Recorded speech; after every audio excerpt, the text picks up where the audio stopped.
Hey everybody, welcome to MCAT Radio. I'm Scott. And I'm Neil. Welcome, MCAT Radio here on 101.5 KFGM, Missoula's community radio, and also Missoula's community media resource, all together in one place here at the Missoula Public Library, live. Mm-hmm. There's never been a better time to make your own media. Yes, this is the place to do it. Media Center, right here in the middle of the Missoula Public Library. We're usually open Tuesdays through Saturdays, starting at various times, but most of the time we're here open at 10 a.m. Wednesday through Saturday. Tuesdays are weird to stay overall, but we're pretty solid most of the other times. Scott, how many times in your life have you heard the words, you should make, and then whatever Exactly. the prompt is? Insert well, here. Guess what?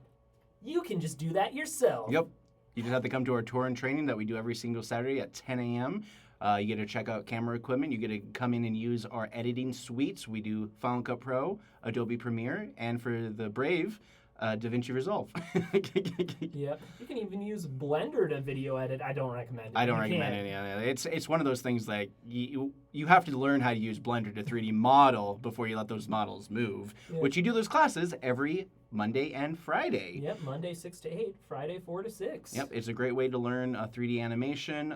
Great example is the movie Flow, which won an Oscar for Best Original Animation Movie. Yep, made in the open source software Blender. Yeah, it's kind of crazy to think about because it's the one that happened before K-pop Demon Hunters won their Oscar. Yeah, it was the 2024 Oscar. Didn't they have to go up against like Inside Out 2? Yeah, they beat Disney. Everyone's beating Disney at this point.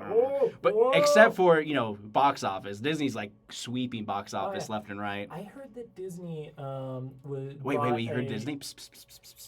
No, I heard they brought a 2D animator out of retirement to train the next generation, which, hey, that'd be pretty cool if they did another 2D feature. And speaking of which, they brought some of the old school animators to do the Gorillaz' new album, which had that animated short that was about 11 minutes long. That's right. So that was old whimsical Disney animators that were definitely fired or let go because they laid off. This job no longer exists. The common phrase that you hear all the time. That's what they did is they went, oh, you do old cell animation? Yeah. Well, we do 3D stuff now. Get out of here. Yeah. I mean, it was a transition. I mean, I also sent you a reel of how they did rigging for the old Toy Story movie where they had a fixed camera just for the face. Yeah, just so they could always see the face. Which is probably one of the smartest things they did. Yeah. I was actually watching the first episode of the Stranger Things 3D animated show that they're doing. Tales from 85, between season 2 and season 3 before them all. Stranger Things. Please still give us money. But there was a scene where they're in the snow, and while they're being pulled in the snow by the, I guess I want to say, Snow Jaws. Sharktana. Anyways, when I was saying them getting pulled, the snow that was flying in the air, it was all geometry-shaped triangles. Mm-hmm. So, that's what it is. It all comes down to triangles when it comes to 3D animations. Except for the things that aren't. Yep. But most things are. All right, let's talk about our thing that happened last Thursday. We did a mixer at the university. We also did a kind of like a base advertisement with local organizations in town at Chief Charlo. Yeah. So we did the Backstage Pass event at the UC. Yes. Or should I say the UC Center, Scott? Yep, the University Center. Yeah. Yep. Where a bunch of media, nonprofit, companies all met to kind of do some networking and reach out to students and be like, hey, do you want an internship? Do you want to do music rigging? Do you want to do that kind of thing? I showed up with everything. Too much equipment. Yeah. I think it made us look interesting, though. Oh, yeah. We were way more interesting when you actually show instead of tell. Yeah. Whoa. Someone should write that down.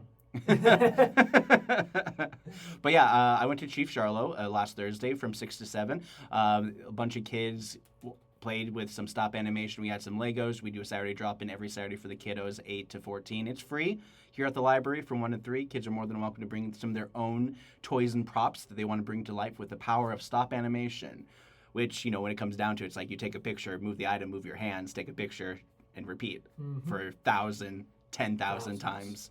Yeah. Thousands and thousands. And I guess if a kid really was into it, they can probably get away with maybe 500 pictures of uninterrupted stop animation with those in 2 one hours. Session, yeah. Yeah, and they can do more than one session if they wanted to because Yeah. it's an open workshop just like your Blender classes. Yeah. We all have all sorts of open workshops here. We also do a podcast lesson for people wanting to know how to use our podcast room for its intended purpose of recording audio, mixed media, and just having a quiet room just to kind of do those kind of production type stuff. Yeah, yeah.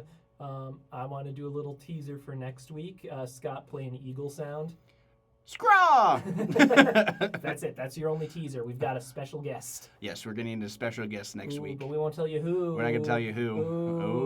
Ooh. All right, let's talk about some city stuff. So from City Council, they renewed some urban grants through Blocks, CBDG. These are $1.5 million worth of grants for affordable housing initiatives from different properties across, and not to mention the expansion of the Urban Renewal District, which is the Roseburg property, which is 93 acres on the north side, on the, I want to say, the west side of Scott Street. So all that development that's happening there, they're annexed them into the Urban Renewal District, so they'll be using that TIF money to help bolster some development and affordable housing further than what they're doing with the Rivara project. And there's a lot of input going into there. So far they did one of 3 open houses they're doing, and I had played the video for you guys last week and been playing it on MCAT quite a bit just to kind of show people all that kind of information. We also have something that's happening tomorrow night is the SAM project, which is all about the Downtown Improvement District. This is $24 million for downtown improvements, including Main and Front Street conversions, reductions to lanes on the hip strip to include those bike lanes we see past Broadway further up past Higgins. Lots more, and open house is at 4:30 at the Governor's Ballroom at the Florence Building Tuesday, starting tomorrow. And so they have a talk and a presentation starting at 5:15. You guys want to check that out? I believe the Governor's Ballroom is like on the 2nd floor of the Florence Building. If you go through the main entrance, it should be kind of visible through the lobby. But I don't know. It's been a while since I've been there. Yeah. I remember when I went there filming Music in Missoula with Asaph. So if you don't know, Asaph is the supermarket pianist who used to play at Patty Creek Market. He had a very special bubble-filled show with our former mayor, John Engen, who was kind of like the master of ceremonies for his show. Engen was nice enough to do an MCAT show with our own Asaph Adonai to do it. So if you get a chance, Music in Missoula with Asaph, it's a great, fun little pilot program he wanted to launch to try to get his own version of, who's the guy who did all the bubbles, the old timey shows from way back when? I don't remember. Yeah, it embarrasses me because Asaph would talk about it constantly. But anyways, moving on, let's talk about that snow that happened last week. It happened. We had snow. It was crazy. It happened literally the day we had our Chief Charlo and University Mixer on Thursday. Yes. It started snowing, and then Friday morning, it was nicely dusted, and then the rest of the day, it started to melt. So we had a last little taste of winter. We might even have another one. Who knows? Yeah. I felt the chill in the wind today. But I'm happy to announce also that the Farmers Market, People's Market, and all those markets are going to be kicking off pretty soon this weekend, I believe. Oh, I'm excited about that. Ooh, I'm going to go get me some Icos. Yes, Icos make some good food there, and which brings me to our next point, lunchtime. It's time for lunch. If you're interested in going out into lunch and stuff, there's a lot of the places. You recommend Icos quite a bit for sure. I love Icos. Nice. The karage chicken is delicious. We're not paid advertisement. We're but not. paid. I just really like the food. Yeah, it's some solid stuff for sure. But yeah, we got a lot of clips and a lot of different things here as well. Here is our very first clip we're going to show for you guys. This is from the Cliff Edwards lecture series. This is the impending death of democracy, the Constitution and the rule of law, featuring former governor of Montana, who is a Republican, Governor Mark Roscoe. So here is him kind of going off on Trump and his administration. Leadership. But frankly, I was in leadership long enough with enough critiquing that either you can take it or you can't. And there is a rightful responsibility to fairly critique. And we have a president serving today who wants to terminate certain articles of the Constitution as if he had the authority. He has ignored the laws of war and the Uniform Code of Military Justice. Every single one of these boats blown up and vaporized is a crime, and it is liable for consideration by the International criminal court. Every single one of those deaths is a murder because we have absolutely no evidence that there's any drugs on those boats. Thirdly, in addition to that, there would be no authority for another nation to set about on offense without having been attacked, or, as we know in terms of self-defense, serious bodily injury or death being visited upon you imminently. There is no way that you can blow up those people and vaporize those boats along with its inhabitants and when it's against the law of the United States of America in the military code, and where there's no combatants, there's no weapons. And as a consequence of that brutality, we denigrate and dissipate the world order that we have worked for a century to establish. So this is serious business. And then you add on top of that what's happened to the governmental system that under the consent of the governor was put in place. It has been eviscerated, and it has been removed, and it has been taken away from essential programming. What happens now with those people on Medicaid who are going to find themselves in terrible, terrible situations when we get into the real impacts of that? What happens to the veterans? All right, so that was a little taste of former Governor Mark Roscoe, which in many regards, if you're Republican, you would probably consider him a rhino, for sure. But, you know, he spent the majority of the Cliff Edwards lecture series just trashing Trump and his administration and the fear of democracy altogether. Yeah. And, you know, he asked the crowd if there were any Trump supporters. Only one person raised their hand, and as soon as he got into his rant, the guy left the meeting. Wow. Yeah. It's fun. You know, it's fun to see those kind of things happen because, you know, you're the camera guy at a lot of these kind of meetings and just kind of see some of the behind-the-scenes types of stuff, for sure. Yeah. There's a new trend sweeping the nation, Scott. A new trend? What is it? Scientology having speed runs. a speed run. Can you tell us more? Yes, so people have been going to the main Scientology building, their headquarters, and just running in to see how far they could get before a security guard stops them, all while recording it on video. The end goal is to eventually map out the entire building, see what the Scientologists are hiding, is what they say. Kind of reminds me of the Naruto run to Area 51. Absolutely. Yeah, you know, just like, oh, let's see. They can't stop us all. Yeah, I mean, I just watched a video where it was like a group of 15 people running in all together. Right. Everyone had cameras and like GoPros and their phones out. Wow. Yeah. Jeez, it's crazy. Yeah. It's crazy. Well, the world's crazy right now, especially since the Washington Correspondents' Dinner. Oh, yeah. Despite our criticisms towards Trump, the violence towards him is getting out of hand like crazy. You know, like, I don't know, I talked to you about this a little bit during the break, is like, you know, now the talk's all on the ballroom, and I don't see what one thing has to do with the other. It has nothing to do with anything. And besides, even the designs he kind of did himself, there were a lot of stairs that went to nowhere. And so the ballroom itself really feels like a security breach with all the windows that they have in place for the design. Mystery House. Yeah, seriously. So, you know, it's like one of those things, like, you know, it's like one thing's not related to the other, but you got to understand his brain works in such a weird way that it's like you could talk about one thing and then completely just off topic altogether. Yeah. You know, heck, it kind of reminds me of our ADHD half the time, where it's just like he's going off on one thing. He's like, look at these curtains. Aren't they beautiful? They're gold tinted. They're Speaking of gold. Speaking of gold, what do you mean? Money. Money? Oh, okay. In money news, inflation exists. Yeah. That's all. Yeah, I mean, you already knew that, though. Pretty much, yeah. In this economy? Yeah. In this economy. No, seriously, you can say that about any era and say, in this economy, and people will look at you like, yeah. Pretty much. Hey, let him talk. Pretty much. You're listening to 101.5 KFGM. We're a musical community radio, free space, free ideas for anybody who wants to do their own radio show. You can go to 1015kfgm.org for more information about how this station runs. You can listen to it anywhere online, or you can listen to it locally here in Missoula, Bitterroot, Frenchtown, and beyond. Mm-hmm. A lot of fun things. Yeah. Hey, Scott, how long have we been doing this show? I think a little over a year now. Really? Yeah. Did we not celebrate our 1-year show-anniversary? Not really, because I think I was out of town, or you were out of town. Probably. Yeah, something like that. I honestly don't remember. We'd have to double check for sure. Okay. You know what? We've got a special guest next time, so we can't do it. But the time after that, we're just going to play Happy Birthday the whole time. Just Happy Birthday constantly. Yeah, let's the copyright's free now, so anybody can do it. Yeah. It's kind of hokey when you kind of see like old shows that would like skirt around the. Yeah. It's your birthday.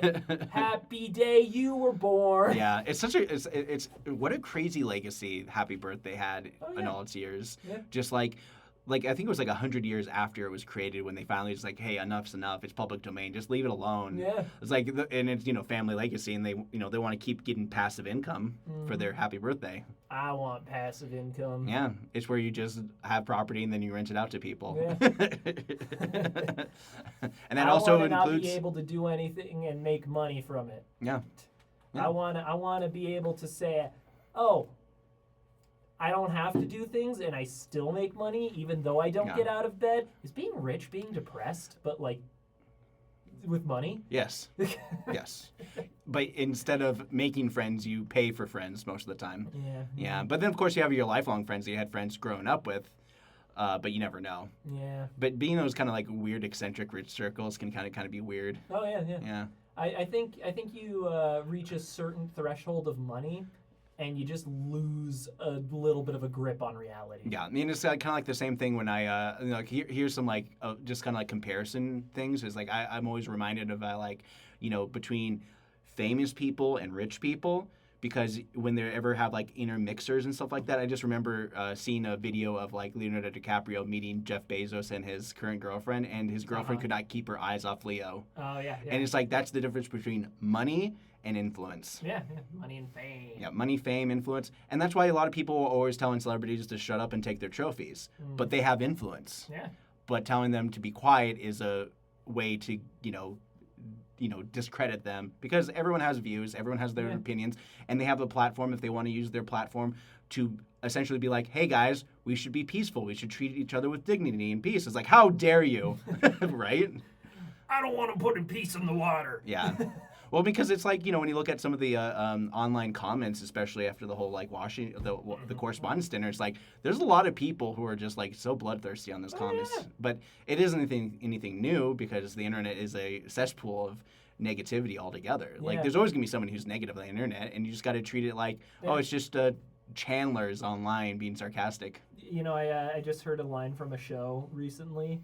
That was like, "You're my real friends, hate-filled internet strangers." Yeah. Don't get me wrong, I'm chronically online to a certain degree, but most of my issue is like YouTube Shorts. Yeah, I've been catching myself doom scrolling a lot lately and being like, what am I doing? Stop. Yeah. Doing this. Well, especially since we're like getting geared up for your movie. Yeah. Yeah. So I don't know. Did you announce on the radio that you got money, right? I don't know. We did kind of mention it a little bit. We did mention it. So if you guys check out some of the socials behind It Came From the Well, we're trying to bolster this horror movie that's coming out. Yeah. We're gonna try to film it in June. Yeah, and we're auditioning for some roles actually. Yeah. Cool. When's the next audition date? Well, it's remote auditions. Remote auditions, so Yes. they can submit it. Yep. If you go to It Came From the Well on Instagram or on Facebook, you'll see the roles we're currently auditioning for. Great. And how to get in contact with us. Have you tried putting it on the Montana Film? I don't think we put it up there yet, but we've got some auditions coming in. There's one role that we would like a few more auditions for, the role of Cedric. Right. So yeah, if you feel like you want to be in a feature this June, shoot us your headshot, your resume, and your sorry, there's one more thing. Your headshot, your resume, and of course your audition tape. Exactly, for sure. We'll send you sides. Yeah, please don't come to the place and just kind of catch us off guard. And This is remote. Yeah, it's remote. Online. You play by the rules. Don't just try to be like, "Hey man, give us a roll. Come on, man." No. Roll in the bag. It's terrible. All right, we have an update, some information. This is a post that was posted just recently on our MCAT YouTube page, just like the Governor Roscoe clip. This is about restoration of the Clark Fork and the Blackfoot River near the former Milltown Dam site. So they're talking about river restorations, cleanups, all that kind of stuff, trying to restore the river to its natural habitat.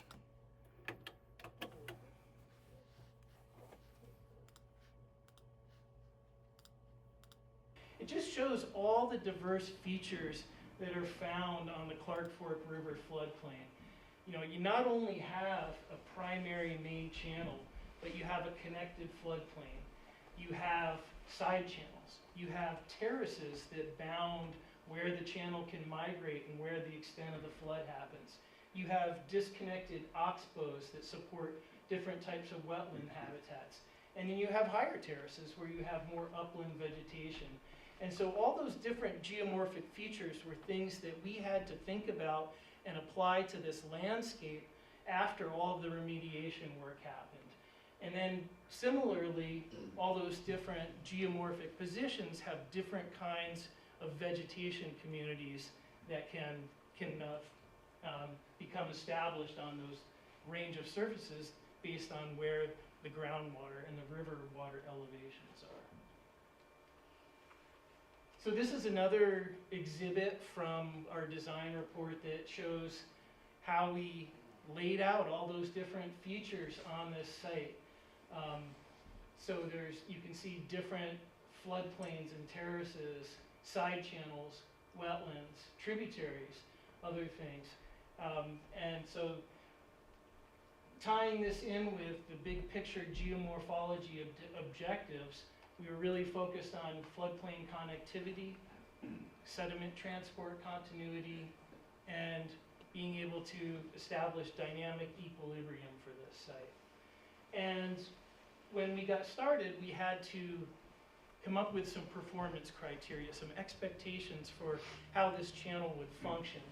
And what we had come up with and what eventually went into our monitoring plan was we said, well, you know, the channel is going to end up being plus or minus 20% of the design dimensions. And that was based on what we had actually measured in our reference reaches.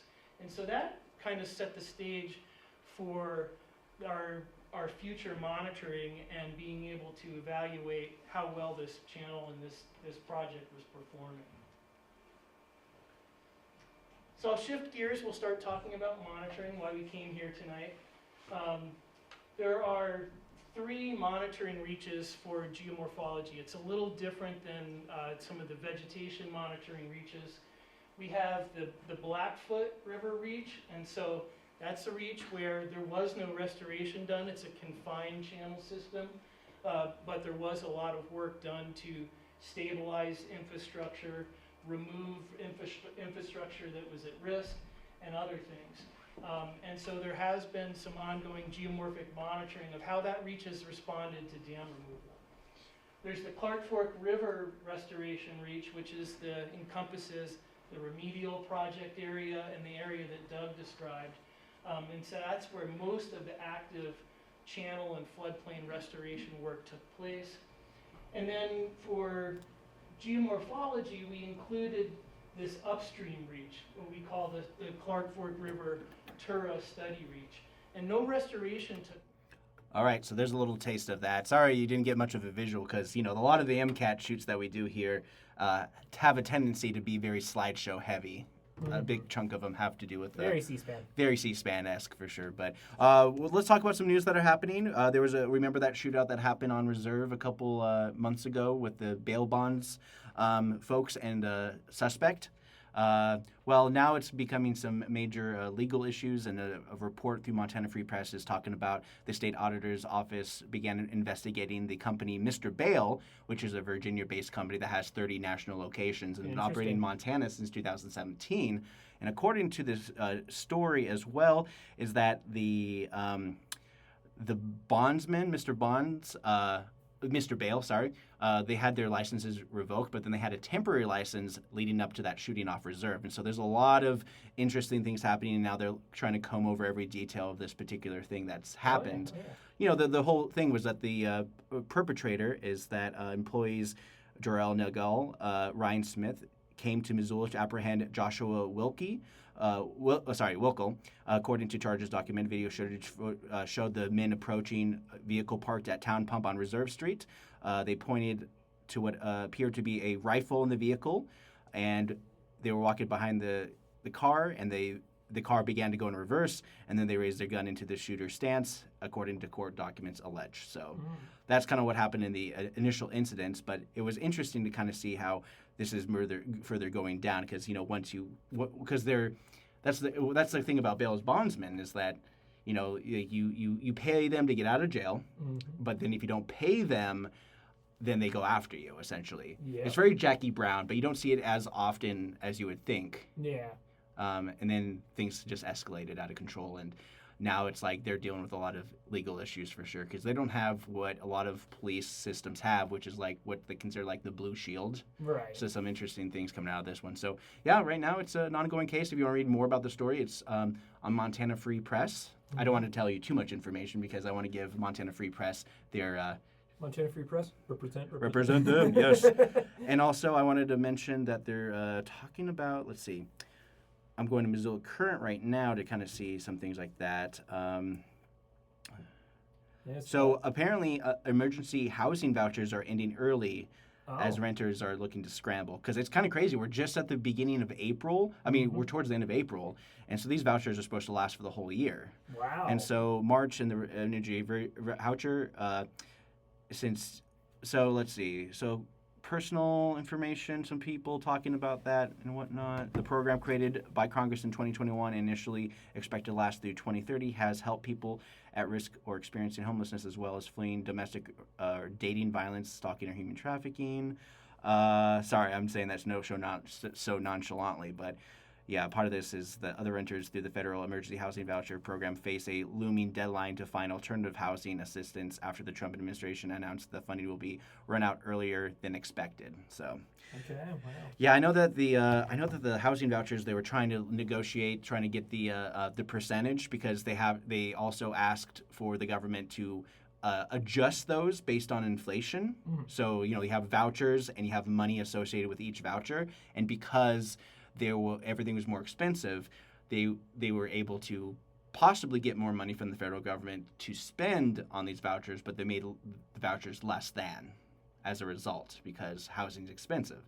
So that's one of the stories that are happening out of Missoula Current right now. And you want to read the whole story, it talks about a lot of different people and what they're dealing with and what some of their goals, what they have to do now that they're losing their subsidized housing. So yeah, it's interesting. Because, it's just like more and more people are getting into these kind of situations where they just kind of, things are just beyond their control, rising prices. They're not getting paid more. They're just getting paid minimum to nothing, a good chunk of them. Not to mention, there's probably a good amount of people that make decent money in Missoula, but, the cost of living keeps going up. Yeah, I mean, I think it's like, you'd need like, I guess, what was it, like $13.50 an hour, and that's like really low income for Missoula, and some people are getting less, and so it is definitely one of those situations where like, yeah, we got to fix the cost of living, not so much the wages, because there's a lot of things like, oh, we're gonna raise the minimum wage to $20. It's like it shouldn't be raised; it should be adjusted for inflation. Minimum wage should be adjusted for inflation, and it should have nothing to do with bottom baseline. If you're going to raise inflation, you also have to raise wages in accordance with that and make it in tandem with that, like how the Fed sets interest rates. They should also do that. I mean, hey, that's what Congress gets. Yeah. Their wages are tied to inflation. Exactly. Yeah. Yep. So that's just my pitch. Yeah. Use it or lose it. Mostly lose it. Anyways. Do you have anything else you wanted to mention as well? We're kind of becoming a little bit more losing. We talk so fast. Yeah. I do have another clip to show, but I wanted to wait on that just a little bit longer. Season 4 of Invincible just wrapped up. Yes, we haven't talked about that yet. Yeah, what's your impression for the season? I really like what they're setting up for the future because it's a good halfway point. Because when you look at how the season kind of like built up to this whole Viltrumites, which is the evil alien species of Supermen. Like Viltrumites are like the equivalent of Kryptonians, but they're fascists and they want to rule with their Nazi purity in the universe. Yeah, pretty much. yeah, Man of Steel, which is kind of like what General what's his face Zod was all about. Yeah. But yeah, anyways, the way it happened is that they built this whole thing up to the end, and we only saw 2 whole episodes of the war that actually happened between the universe to put them beat them, essentially. Well, we spent half of what their war was just watching a character recover. You know, one thing I definitely have a critique about is that they were basically releasing the whole entire episode in clips, 5-minute clips on their own Amazon. It's like you get to see the most important parts of the show beyond the just flying around listening to like popular music, which they do quite a bit nowadays, where they have like montages of music. Oh yeah. They really like their montage sequences. Not as much as Arcane did, though. Yeah, Arcane had so many montage sequences. But I love them. Yeah, they were great montages. It looked great and everything like that. First season was very Imagine Dragons centric. Next season, everybody wanted to get on the Arcane train to just do their own music and everything. Anyway, Invincible. Yeah, Invincible. Yeah, good season overall. I enjoyed it. You know, like, of course, people are always going to complain about the animation for Invincible. Yeah, the animation is like it's serviceable. It's serviceable, but it looks very much like the old like 2000s Justice League kind of show, and I think that's kind of like the point to kind of give you that idea. But then just throw in a bunch of gore and violence that is just insane to a point where it's like no kid should be watching this show. Yeah. If you're a kid, don't watch Invincible. Yeah, don't watch Invincible. Don't watch it. Don't watch it. Unless you want to see Bruce Campbell. Yeah. So in one episode. So your wife has been watching Arcane. Yes. So yeah, what is her? She watched it. She's rewatching. Okay, so she's rewatching it. So what was her initial opinion of it? Oh, she loves Arcane. Like, yeah, she's like, all the characters are so cool. Yeah. Yeah. Her favorite's Vi. Yeah, Vi is a solid character for sure. Yeah. Well, and, you know, we've been talking about like how the designs have changed from the game to the show. I've never played the game, but I have looked up their designs, and it's like, wow. The show looks so much better. It does.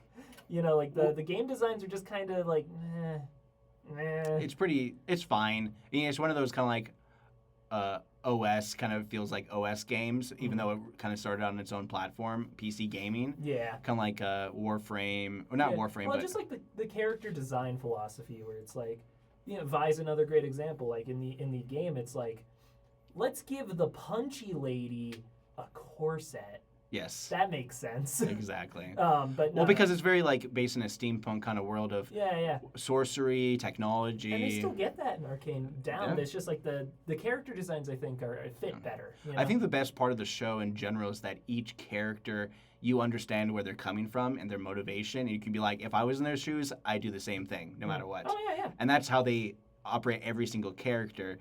And I think they do a really good job doing that because, you know, a lot of times American movies are just like bad guy, bad, good guy, good, well, no gray area. One thing that the show does really well is it sets up Silco like he's just going to be a generic big bad. Yes. Oh, big time. Because his voice is like... He's such a drama queen. He really is. Such a drama queen. It's like, I can't like, okay, we get it, dude. But what I really like about his character is he's morally dubious at best, but he's not wrong. No, he's not wrong. Everybody's right in their own sphere, but you know, there's consequences. Yeah. And it always kind of like, it's one of those shows that I really liked in the first season. And then the season 2, I never rewatched any of that stuff. I just kind of like, I probably should give it another chance. Yeah, no, I like season 2. Yeah, but season 1 is I like season 1 more, I think. Because it set a tone. Yeah. Of course, season 2, like, well, you know, season 1's very much like Revolution. Yep. You know, like, Piltover is not, is really shouldn't be in charge. They're corrupt. They've got a ton of issues. And season 2 is very much like the indomitable human spirit and unity. Exactly. You know? Trying to figure out how to work together to fight an external enemy. Yeah. So it's very much like, you know, second season is very much like Independence Day. Yeah, it's like, exactly. We must fight the bigger enemy that are at our shores. Yeah, and you know, like, you could totally criticize that from like, oh, they dropped this great revolution plot line. Yeah. And you know, like, I feel that way sometimes, but I also am a sucker for big, like, and we come together and we realize we're not so different. Yeah, I mean, it's essentially like they're always on the cusp of a civil war in that town all the time. All the time. Like, it's an even balance of rich and poor, and there's no middle ground. Well, and you know, like, on rewatch, I was like, wow, this is a fascist state. Like, they just throw people in prison with no trial. No. For years at a time. Yeah, it's terrible. Yeah, nobody even knows who's in the prison system. Yeah, I mean, there's a lot to say about that show and how it relates to a lot of different societies as a whole, because there's always going to be marginalized groups of people who are regularly targeted just because of what they believe in, where they live, what they look like, all that kind of stuff. Mhm. And I think it really hits the nail on the head on that one when it comes to just like trying to figure out the best way to tell people that we're all people in the end. Yeah. We all deserve love, and we all need to figure out our stuff When without hurting other people. When I first watched League of Legends, I was like, there's nothing on this planet that will make me care about League of Legends. And then I watched Arcane, and I was like, wow, Arcane's really good. I don't care about the game. I don't care about the game. And that's the thing, is like that whole studio, the whole thing has always made cinematics that make it look really good. Yeah. And then you get like kind of like gameplay, like just top down, Yeah. you know, It's a MOBA puzzle piece, very like dumb, simplistic. 2 teams, punchy. It's not like highbrow, but then the show is just elevated. And that's what the kind of weird thing about like gaming and movies nowadays. And I think this is a good segue to talk about our like the Super Mario Galaxy movie that just came out. I still need to watch Making so much money. It services anybody who loves gaming just in general. Plot-wise, it's fine, but it gives you a bunch of shiny action and so many different set pieces. There's so many to be like, oh, look at that. Oh, hey, Mario, you remember Mario? Exactly. Yeah. And then, of course, Star Fox, which isn't much of a spoiler because he's pretty much predominantly in there just as much as They put Donkey him in Kong. the advertising. Yeah, I mean, he's just as much in there as Donkey Kong was in the first movie. And he's like, fire! But at least he sticks with the Mario gang towards the end, unlike Donkey Kong, who just like after Rainbow Road, they're all gone.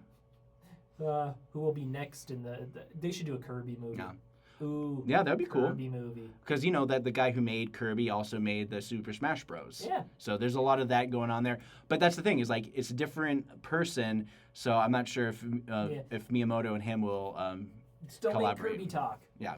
You know? Yeah. Leave it to Poyo. Yeah. Leave Kirby going. Well, the thing Poyo. is, like with the Mario movie, they let Mario talk, and nobody rioted. It was like one of his biggest features. Is like don't let Kirby talk. Yeah. Don't let. You don't have to let Kirby talk. No. No. No. Don't let Kirby. Yeah. Talk. I mean, that's the kind of weird thing is sometimes it's like when you have a character who's supposed to be stoic, strong, brave, all that kind of stuff, and then when you watch like some of those shows, like in Batman, everyone thinks he's stoic and everything, but it's like he does a lot more talking than people lead on to believe. But he just doesn't talk to the bad guys the way that he just talks to like Alfred and other people he needs to bounce off of. You remember that episode of Justice League Unlimited where he sings "Am I Blue"? Yes. He does it to save, for instance, Diana, who got turned into a pig. Yeah. What a weird episode. Yeah. There's always those kind of weird in the canon episodes, but the funny thing is that Kevin Conroy really liked that episode because he went to Juilliard with Robin Williams. Yes. He was roommates with Robin Williams, and rest in peace, both of those guys. Yes.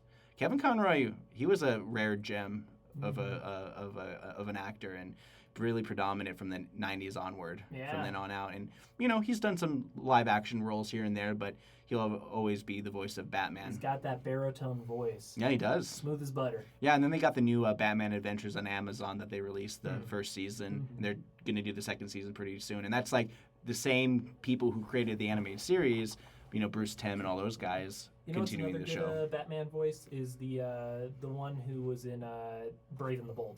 Oh, okay. Yeah, that's Diedrich Bader. Yeah, Diedrich Bader. Yep, I know him from the Drew Carey Show. Right, yes. If you ever watch the Drew Carey Show, he's kind of like one of the dumb, hapless best friends of Drew Carey. He's the one with the dark hair. He's also the guy with the American pants and Napoleon Dynamite. So he has a predominant, like, everywhere, and he has that very distinct voice. And I really like that actor in general. He's always a delight to see him. Yes. I think it was the husband in American Housewife. See, I have like an IMDb knowledge of so many different people that I've kind of followed here and there. Yeah, the over the last couple days, it was, speaking of Diedrich Bader, it was April 25th, the perfect date. Not too hot and not too cold. You just need a light jacket. Right. Because Diedrich Bader is in Miss Congeniality 2. Yes. Armed and Fabulous. I know that. I watched that one. I'm like, you should have just stuck with the first movie. Right? Dude. I'm sorry, but the first movie was one and done. You had all the best hits of William Shatner, Sandra Bullock, Lou Diamond Phillips, just a lot of great actors just thrown in there. The first one had Michael Caine, didn't it? Sir Michael Caine? Sir Michael Caine. I don't remember him in that movie at all. Yeah. But it was William Shatner who is the host of the beauty pageant stuff. Wasn't Sir Michael Caine like her trainer? Oh, maybe just like giving her like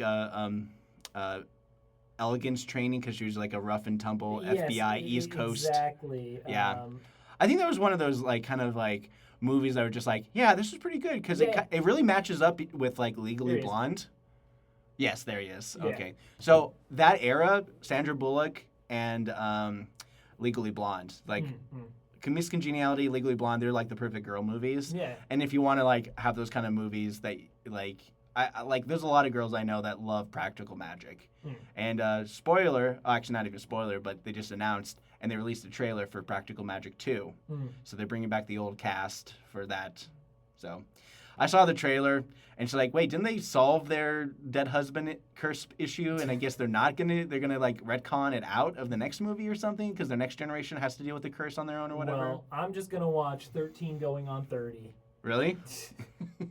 Were they? My sisters loved that movie. Yes, they are of a certain age, so they that's definitely, and probably Zac Efron 17 again. That's a big one too for that age demographic. High School Musical. You can definitely tell about generations by the movies that they like. And don't get me wrong, like there's still like the people who were like those 90 movies, and like I grew up in a girl household, so I saw like a little bit of everything. My dad always take me to movies, and I really love going to movies. Yeah. Anya and I just started watching the Dropout show, Actually. Okay. Do you know that one? No. I don't know any Dropout stuff besides Game Changers. Yeah, so basically this one's hosted by Mike Trapp. Okay. And it's a trivia show. Okay. So like Jeopardy, you have to answer a specific way. So like basically he has a statement. There's something erroneous about that statement about whatever nerdy property, and you have to buzz in and say actually, and then give the correction. Right. Yes. Interesting. That's actually a pretty good way of looking at it. Yeah, that one's fun because of audience participation. You know, because it's like I get one and I'm like, actually. No, seriously. Yeah, I can definitely see that because, you know, like in the age of the internet, people are so like plugged Correcting in. people's fun. Correcting people is like, I mean, it's also really annoying. It Just is so annoying. you know. It is annoying. That's why it's good in the context of the show. Yeah. Because it's the spirit of the show. Yeah, and like here's the thing. Here's my rant about like actually a child. Don't actually your children. They got to learn on their own, and you don't treat it like they're just gonna become like another like really just actually adult, and nobody likes those people. Actually. Nobody likes those, Neil. I'm sorry. It's like when a kid says, "Oh, look, a spaceship," and they're just like, "No, that's actually a TIE fighter." It's like, "No, it's a spaceship." Just let the kid be a kid.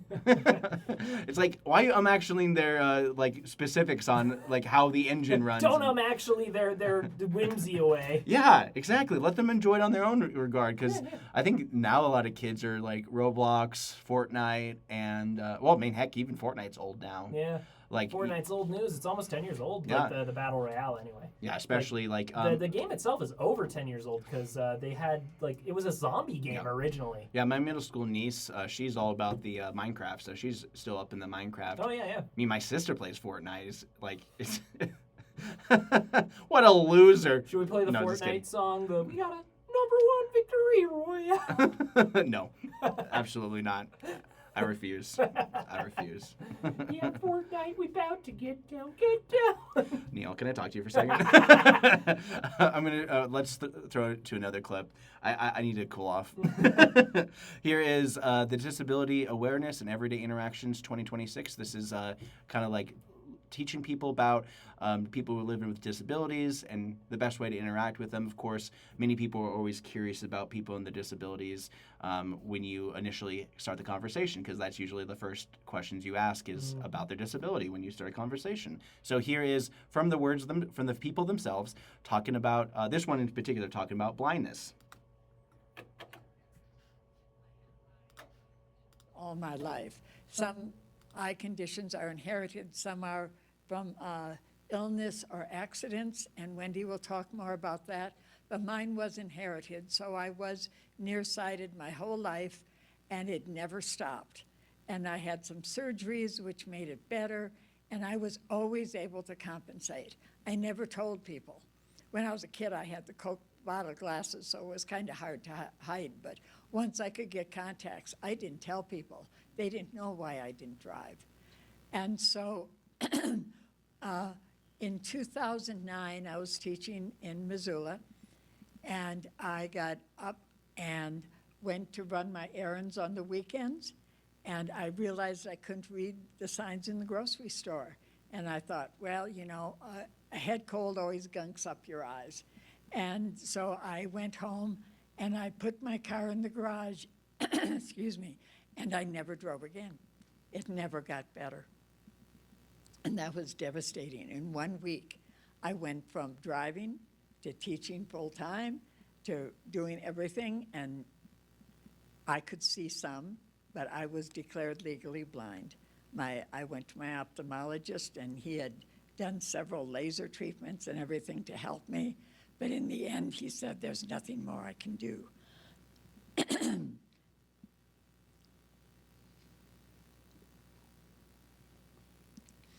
And I had heard about the ADA, but I had never needed it. And so it was someone at Summit who sent me a copy. And I found out that I was entitled to the reasonable accommodations. And I had no idea what that meant in the teaching field. I had over 22 years seniority at the time, but I didn't know what that meant. And so they had me stay out for 2 weeks to see if it got better. And then I met with Human Resources, and they had me write down everything that I might need some help with. And gratefully, they decided I should have a full-time aide, and they gave it to me. And so I went back to teaching, and it was hard. I had a wonderful class, which helped, but it was hard explaining to people. And one day a teacher said to me, wish I could have a full-time aide. And without even thinking, maybe now I would be nicer about it. But at that time I said, I'll tell you what, you give me your eyes, I will give you my aid. And no one ever said anything to me again. I think I scared them. All right, But- so there's a little bit of background on that. If you are interested in learning more about this talk and lecture, this is called Disability Awareness and Everyday Interactions 2026, and it is a lecture that happened here at the Missoula Public Library. We cover a lot of lectures through our Media Assistance Grants program, so if you are a nonprofit here in town, you can ask us, request us to do a recording. All you got to do is go to MCAT.org. That's right. Going blind is one of my biggest fears. Yeah. I mean, yeah, you were born and your eyes, like, compared to the rest of your family, you're the one that's the outlier. I'm the odd one out. Yeah. But like, I work in visual mediums. Yeah. Like, Could you imagine? Exclusively. Exactly. Yeah. Yeah, I can't imagine just being in those kind of situations because, the first thing a lot of people think about is when people talk about disabilities is like, what would you do? Yeah. We automatically think about ourselves, about what we would do if we were in those situations. And I think that's something that is pretty honest to kind of think about because, it's like, do we have a plan in case something happens? Yeah. It's like, what's the difference between, like, you're thinking about life insurance versus, like, disability insurance or future? Like, you have workers' comp if you're hurt on the job, but what if your body just naturally rejects certain things and you just change? Yeah. Would you rather lose your arms or lose your legs? Oh, God, that's a really tough question. Yeah. For me, it's legs. You'd I'd rather lose my legs. Okay, that does make sense because dexterity with your hands. Dexterity, Because exactly. I've seen some people without arms that learn to use their feet like their hands. Yeah. Like Ripley's Believe It or Not, like had Oh, yeah, so yeah. many of these People kind are of adaptable. people are so adaptable and like do all sorts of things that they need to do to survive. And when we have a country or a system in place that helps these kinds of things, because I remember I was covering an event here in Missoula when they were celebrating like 50 years of the ADA, the Americans with Disabilities Act, which essentially made sure that any buildings under construction would be in compliance with ADA. Yeah. I mean, don't get me wrong, there's still 100-plus old buildings that have chronic stairs, and they install lifts or ramps. Lifts are more expensive because it takes energy to go up and down. Ramps, once you have them implemented, they're a lot easier to do. And I think that especially with going back to the city's block and CDBG grants, they're doing some conversions to some old buildings to have ADA accessibility. And I know that Fort Missoula, I'm putting on my friends at Fort Missoula hat, is that they converted their door to have ADA, capabilities. So button push, open door. Yeah. You know, it's something that they didn't have for such a long time, but they were able to utilize just to have that simple button push so people can Good. get in there. Yeah. Yeah. Ooh. I would. Yeah. You know, like it's you do have to think about how would you like change to accommodate yourself. Yeah, it's just like we live in a society that kind of like takes care of a vast majority of these folks. But don't get me wrong, there's always going to be a layer of people who are still being misrepresented. Yeah. So you want to make sure that, you know, they are finding the right places and the right people for those kind of things. And, you know, it's, you know, we're in a technology paradise and wasteland where people can look up things that can help them. Yeah. And we're stuck with looking up things that don't help anyone most of the time. Well, you know, like I was just hearing like some people with like hearing aids talking about, like, I wasn't hearing it, I read about it, talking about how like the company that makes their specific hearing aids, that's the only company where they can get the parts they need. So if they need to upgrade or repair, they can only go through one source, which means if that company goes under, That's it. Their hearing aids are worthless. That's crazy to kind of think about those kind of things, because I know that with apps and everything that's being, like, even the cochlear implants now that are essentially given... the cochlear implants. Essentially, like... Not hearing aids. Yeah, hearing aids are across the board. Everyone has Yes, hearing yeah, aids. yeah. Sorry. Cochlear implants. Cochlear to be clear. implants. That is a very important surgery that people get to actually be able to hear for the first time ever. Yeah. Like, a lot of people just, you've probably seen those videos of the, you know, kids crying when they can hear their mom's voice and all that kind of stuff. It's very sweet. Yeah. And it's really good that we live in a time where we are now essentially solving deafness. And then there's even stories where people are solving blindness, where they have these special implants to allow people to see. I mean, one thing was also the Neuralink, which allows people with complete disabilities to use their brain functions to operate machinery. Yeah. Well, and, you know, my hesitation with that is that, like, if that company ever goes under or just stops supporting your model, what are you going to do? Exactly. It's like firmware updates for your brain thing. You know, it seems to me like the best way to do something like that would have it be an open source technology. Right. That is true, because AI is open source. And the biggest issue that's going out there now is the AI data centers, which are built in all sorts of places. Heck, Bonner, they're going to have that big talk on June 3rd. I'll talk a little bit more about it as we get closer to that timeline. And so the county's version of Board of Zoning and Adjustment there are doing a meeting on June 3rd, which is a Wednesday at 6 p.m., to discuss their special permission to allow the data center, because they're already so close to residential properties.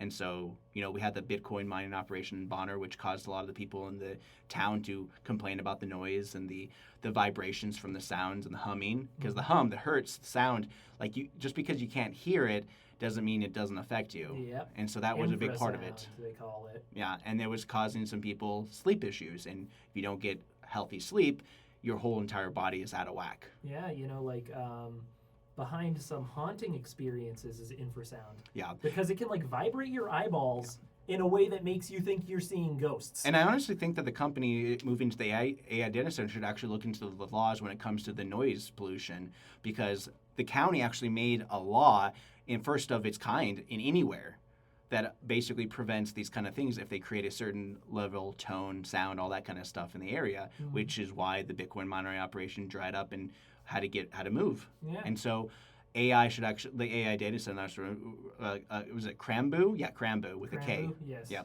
So they're a company, and they have like offices out of like Boise, Idaho.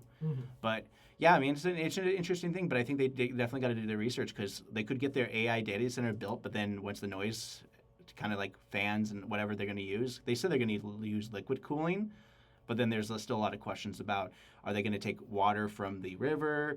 What's the are they going to be up to code with DEQ, Department of Environmental Quality, make sure the river is clean when you know, because, you know, it's the same thing that happened with the Kettle House Amphitheater, because it's also a brewery. Yeah. So they have to have wastewater treatment there for their excess.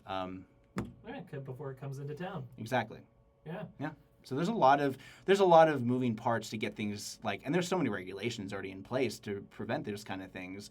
But with the AI data centers popping up left and right, regulation is one of those things that a lot of people are just like, don't we have regulations for this, or things kind of happening under your nose? It's like, what's going on here? Yeah, I just saw not one but 2 posts on the Missoula subreddit about a petition.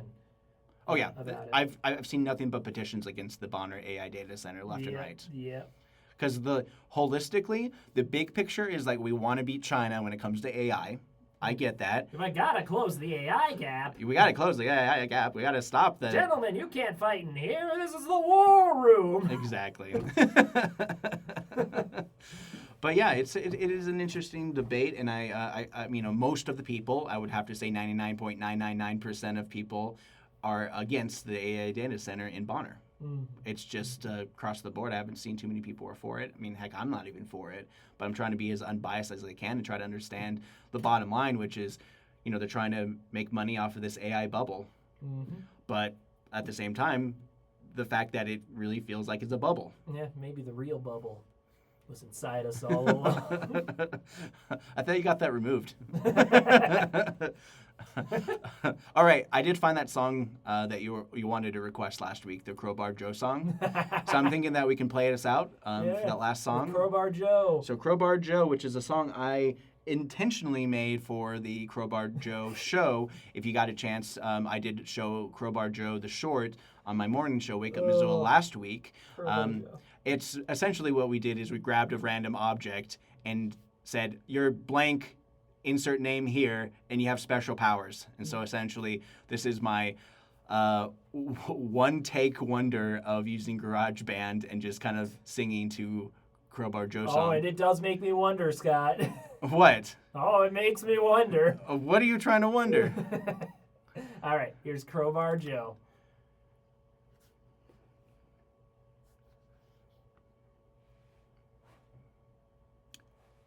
Where is it? Did you lose it again? No, it's right here. Okay. All right. Thanks for listening, everyone. You're so dumb, making me. Is here to save the day. Crowbar Joe is here. Crowbar Joe will open up things today. I'm just like mid-song, just kind of giving up. But anyways, thanks for watching, everyone. Thanks for watching.